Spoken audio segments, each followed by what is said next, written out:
Olá, sejam muito bem-vindos ao canal que trata de questões da história do nosso Pará. Eu sou o Fernando Lobato. E se você gosta do nosso conteúdo e ainda não fez a inscrição, peço que se inscreva. Peço ainda que nos apoie deixando seu like, pois isso impulsiona o vídeo na plataforma do YouTube. E hoje irei abordar a seguinte questão: o que eram as guerras justas? Contra quem eram decretadas no Grão-Pará colonial? Antes de ir para a resposta, recomendo o vídeo onde falei das aldeias de repartição, pois ele ajuda a compreender melhor o que era a guerra justa e as suas implicações na realidade do Grão-Pará colonial. Na descrição, eu deixei o link para quem quiser assistir. Primeiramente, devo destacar que a guerra justa é um princípio jurídico ou de direito que tem as suas origens na antiguidade, especialmente na época do Império Romano, e que existe até hoje, gerando grande debate e discussão.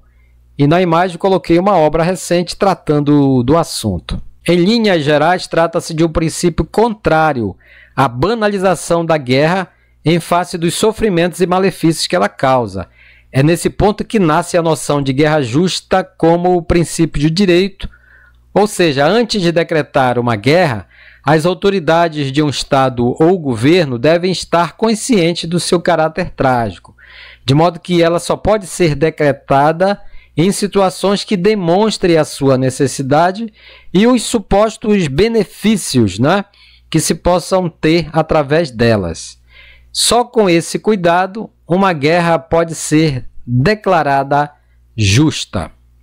E na história do Grão-Pará colonial, a guerra justa foi exatamente o que ela não poderia ser, em função daquilo que acabei de esclarecer acima. Isso porque acabou amplamente banalizada para atender à fome quase insaciável dos colonos portugueses por mão de obra nativa na condição de escravos.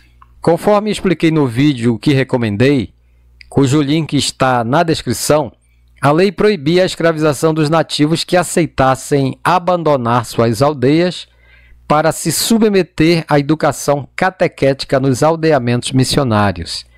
Mas devido à pressão dos colonos, a lei que ficou conhecida como Regimento das Missões, apesar de proibir a escravização dos nativos aldeados, também os obrigava a prestar serviços aos colonos durante um certo tempo, mas com o direito de receberem salários por isso, pois não eram escravos. Essa situação não era nem um pouco do agrado dos colonos, que passaram a exigir a observância de outras leis da coroa portuguesa que previam situações em que a escravização dos nativos era permitida.